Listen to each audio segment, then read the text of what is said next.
Pardon the interruption, but I'm Mike Wilbon-Tony. Pete Carroll and Nick Saban are out at age 72. When do you think you're going to be done at PTI? I'm Tony Kornheiser. I finished 6 months ago. You're talking to my AI bot. I could do that thing that robots used to do, but I don't think they do that anymore. And by the way, 72 is very young to me, so it's no big deal, you know? AI, a lot more sophisticated now, Tony. This ain't like some bot projection from the 1980s. It's smooth. I'm afraid of it. I'm afraid of AI. I'm afraid of the internet. They're terrible for the universe. Welcome to PTI, boys and girls. In today's episode, Pete Carroll is out. The Raptors coach is furious, and Troy Aikman joins us for 5 good minutes. But we begin today with Chris Lowe's report for ESPN that Nick Saban is retiring as head coach of Alabama. Saban won 6 titles at Alabama and another one at LSU. Wilbon, what is your reaction to this? Wow.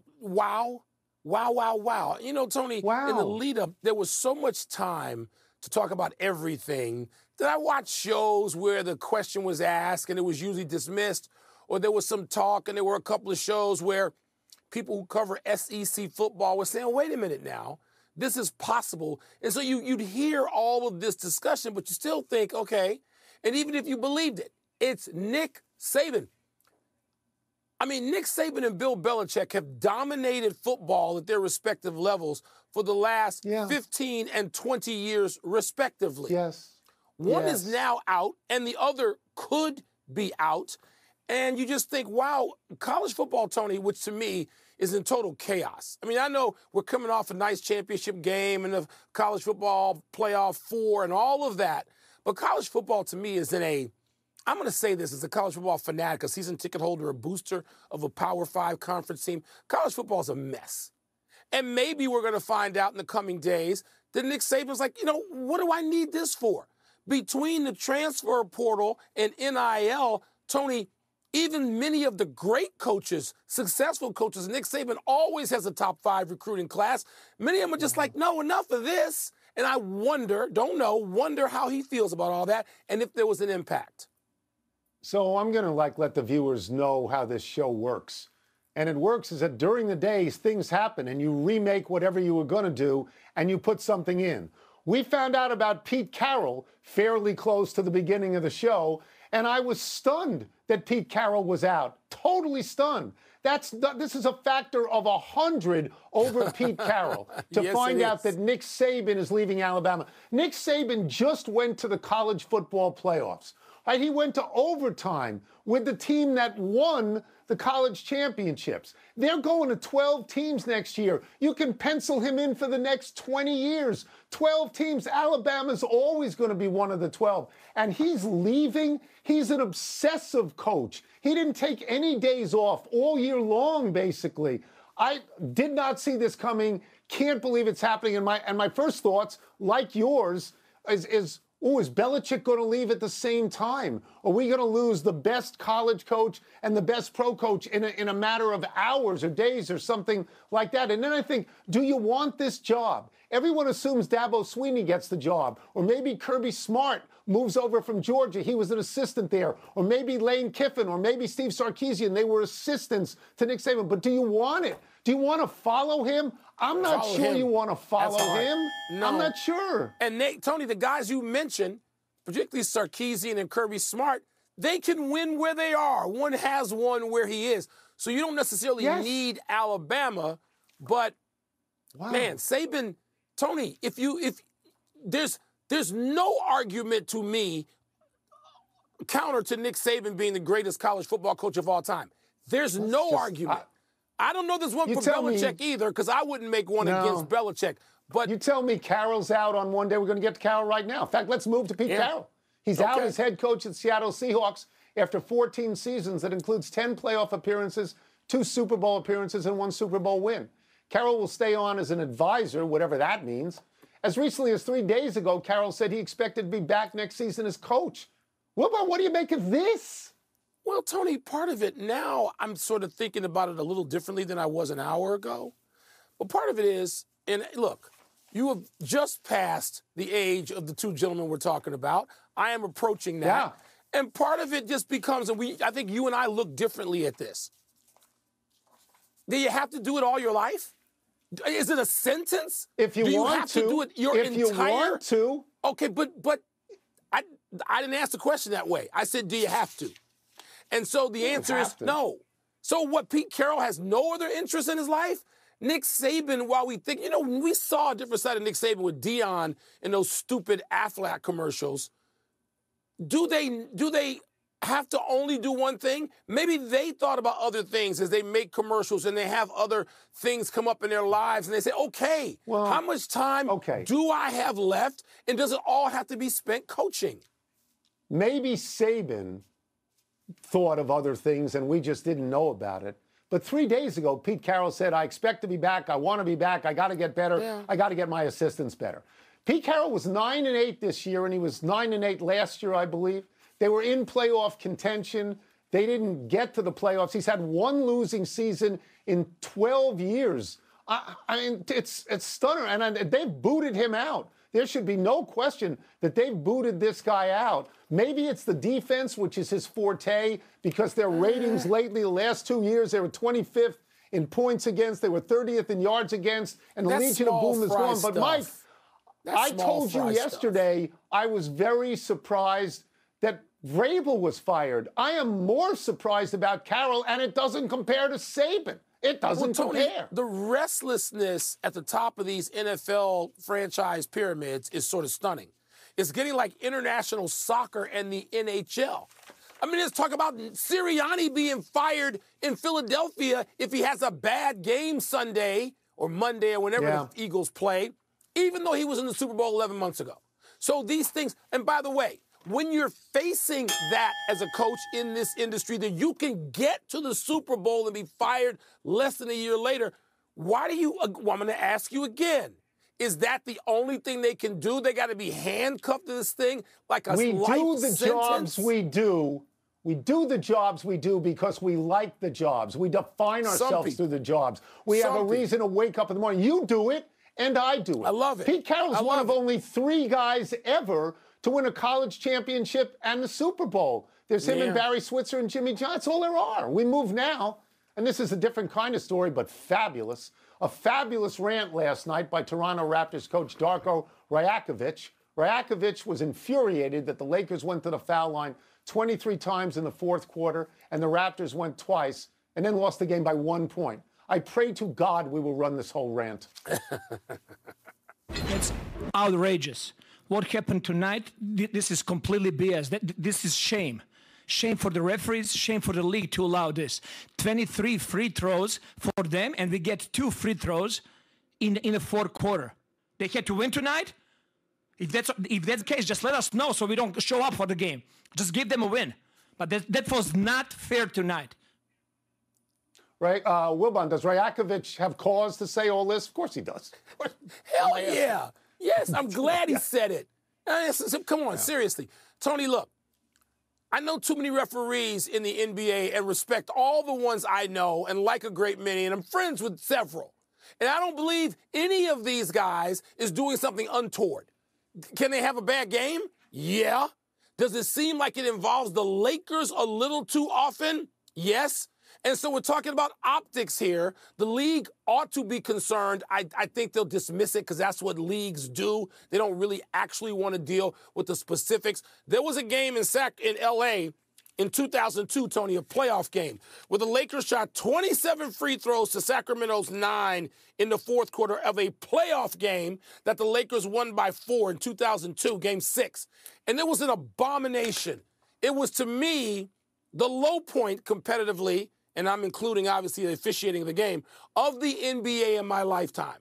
And the league basically just sort of wanted to just move it aside. And that's what's going to happen here, and he's going to get a big fine, but good for him. Seriously, the Lakers deserved every damn free throw that was taken in that game at critical point? Enough. It looks bad. It smells, and I'm not implying that anything happened untoward. Yeah, so I didn't see the game, so I don't know if the Lakers made any fouls, but I love this rant. This is a $100,000 fine if I have ever seen one or heard one. He actually called the refereeing crap.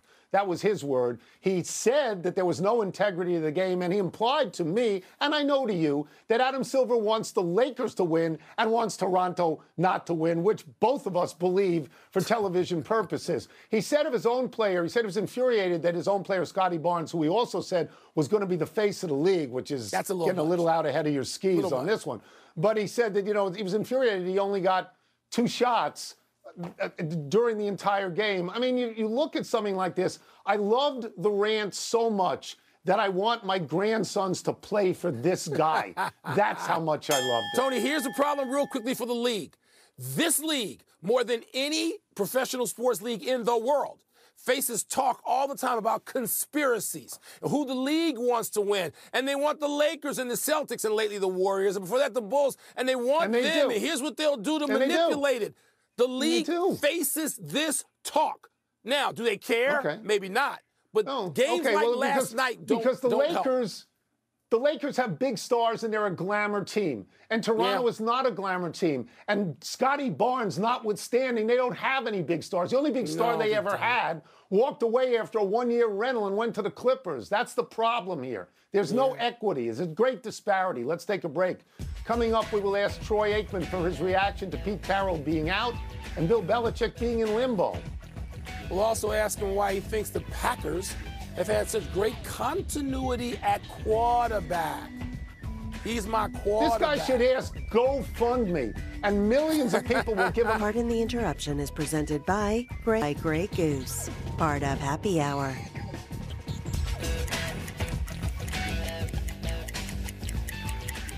Let's get back into the NFL with Hall of Fame quarterback and ESPN Monday Night Football analyst Troy Aikman out of the booth. Doesn't have to wear a tie, wearing the T-shirt that he always wears with us. Makes me so happy.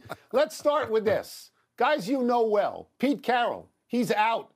Bill Belichick is up in the air. How do you feel when you see legendary coaches like them in the positions they are in today?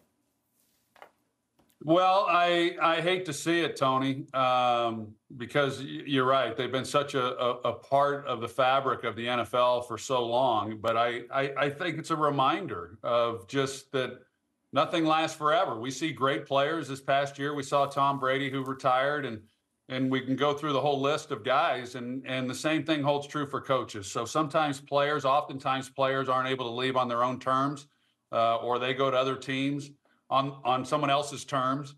And we're seeing that, of course, right now, this week. This is a popular time amongst coaches for the changes that are taking place. But I didn't anticipate that we would see Pete Carroll leaving Seattle after this season. I didn't see that one coming at all. The Packers are at the Cowboys. Tony and I watch Jordan Love, and we come away unable to avoid the comparison to Favre and Rodgers, sometimes even physically. Some of the traits, some of the characteristics, you can tell us, please, if we're nuts. But beyond that, Troy, why are the Packers able to find a continuity and like hardly anybody else is able to do that?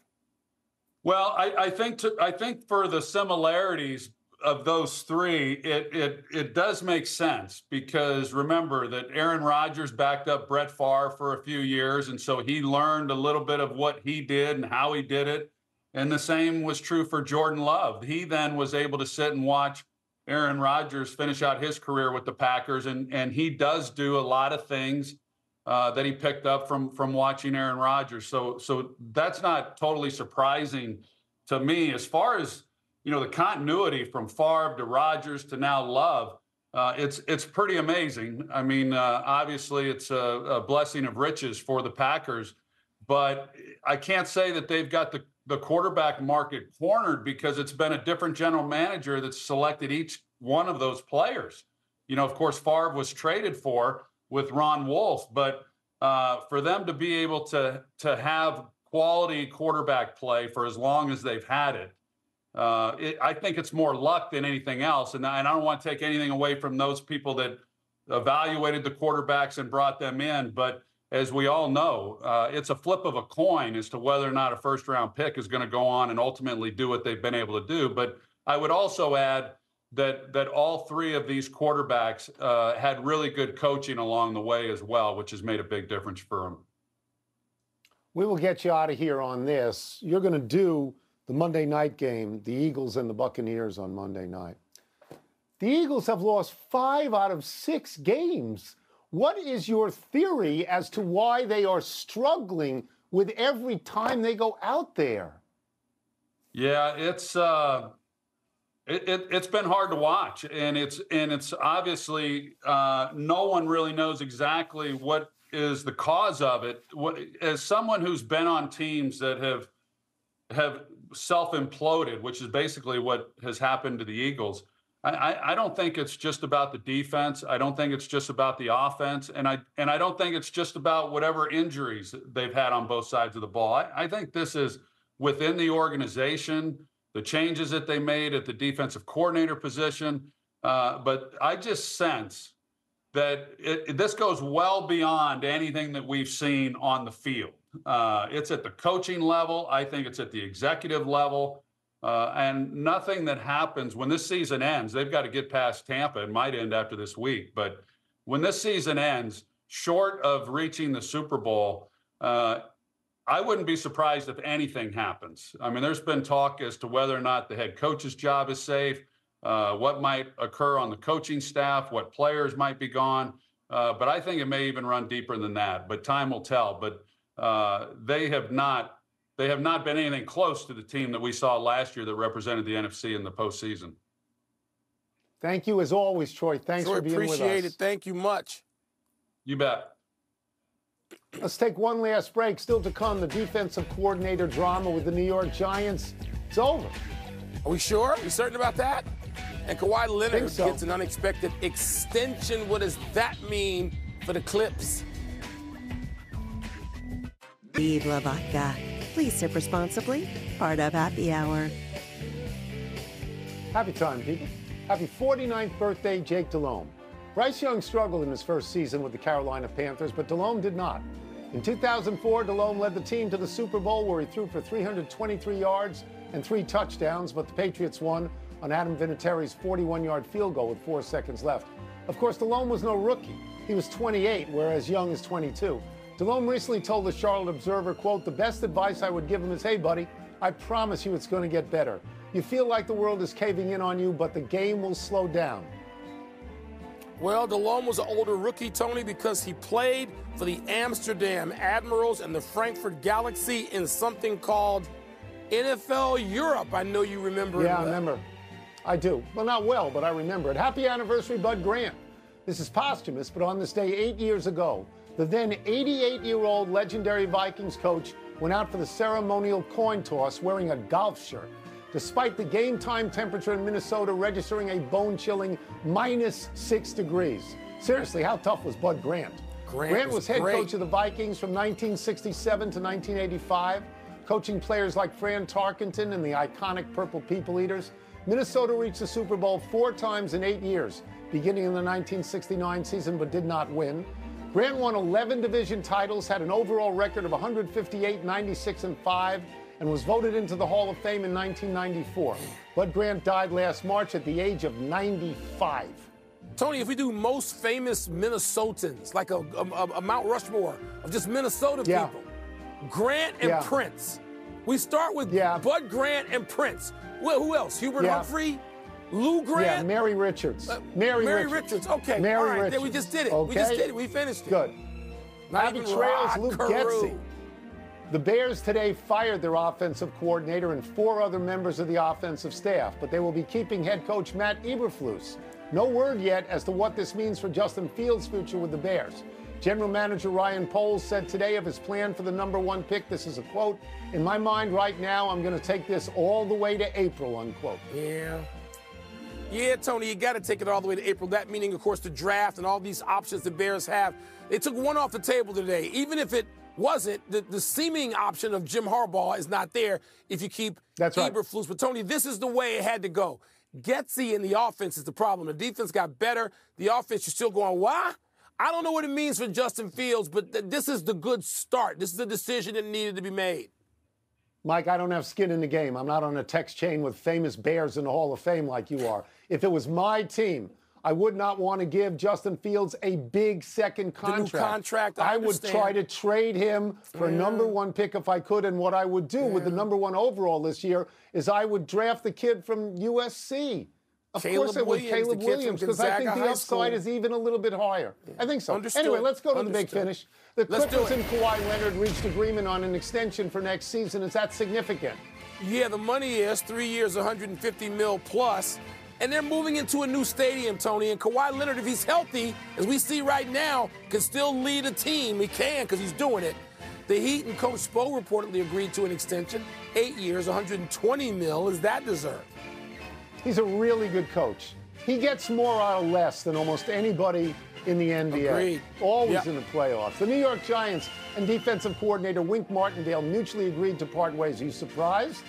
Not really. If people were cursing at each other and Martindale was cursing at Brian Daboll, as was reported, Connor Bedard's broken jaw. Man, going to keep him out 6 to 8 weeks. He's going to miss the All-Star game. I'm disappointed. Are you? I'm going, whoa. The other day they said he'd miss 7 games. Now he's missing 6 to 8 weeks. Yeah. That's a big disparity. It's a long Last time. one, both #1 Purdue and #2 Houston lost last night. Is that significant? No, nobody's going undefeated. This isn't Indiana 1976-77. They're all going to lose. No, it's not significant. Those two are making the tournament. We're out of time. We'll try to do better the next time. Dr. Parag Bano, thank you. I'm Mike Wilbon. Same time tomorrow, knuckleheads. Double dose of Countdown, 7:30 Eastern on ESPN, 8 o'clock on ABC. And now... Live TV ain't nothing. Hi, Wilbon. What's your reaction to Nick Saban's retirement? Wow. That's my reaction. Huh. It's wow. Yeah. I mean, Tony, I heard discussion of it. There was discussion of everything in the interminable lead up to the CFP, semifinals and in the championship game. And there was discussion of it, and you just go, okay, I mean, it's going to happen at some point. Nick Saban's not, 42 years old. He's 72 years old. He's going to go if he wants to go. So my first thought is, wow. And, Tony, my second thought is good for Nick Saban. What's he need to do? Win more championships? He's won 7, 6 at Alabama, 1 at LSU. What's he need to do? His legacy is going to change? No, it isn't. Nick Saban's the greatest coach in the history of college football. That's it. So go to a beach. Go to a golf course. Go make some more commercials with Dion. God bless. You've done it all. That's my reaction. Yeah, my reaction is exactly the same as yours. It's wow. And the context for me is, I told you yesterday I was surprised when Mike Vrabel was fired by Tennessee. Yeah. And then today I find out that Pete Carroll is gone from Seattle. And I think this is an enormous story. Nick Saban tops that by a factor of 100. Nick Saban walking away. When you say, should he go to a beach? Isn't there anything else he wants to do? I'm not sure there is anything else he wants to do. He's been doing this his whole life, coaching. He's a great coach. His good friend Bill Belichick is in the same position at the same age, right? I mean, where you're saying we may lose both of these guys in a matter of days. My second reaction to this is, who's going to take that job? Is Dabo Swinney going to take that job? Because everybody says Dabo Swinney. What about Kirby Smart, who was an assistant? Lane Kiffin was an assistant. Steve Sarkisian was an assistant. There are so many people there. And that's the whole point. Do you want to follow him? It's following John Wooden. It doesn't work. That's what it is. It's following John Wooden. You don't want to do it. No. Right? No, Sarkisian can win where he is. He's close. We know that. We know, I don't know about Lane Kiffin and where he is, although they're a top team. Kirby Smart has won. Kirby Smart's done it a couple. He's won. Is he at 1 or 2? I lose count. You don't need to go to Alabama if you're Kirby Smart. As a matter of fact, you avoid it at all costs going back to Alabama. You don't do that.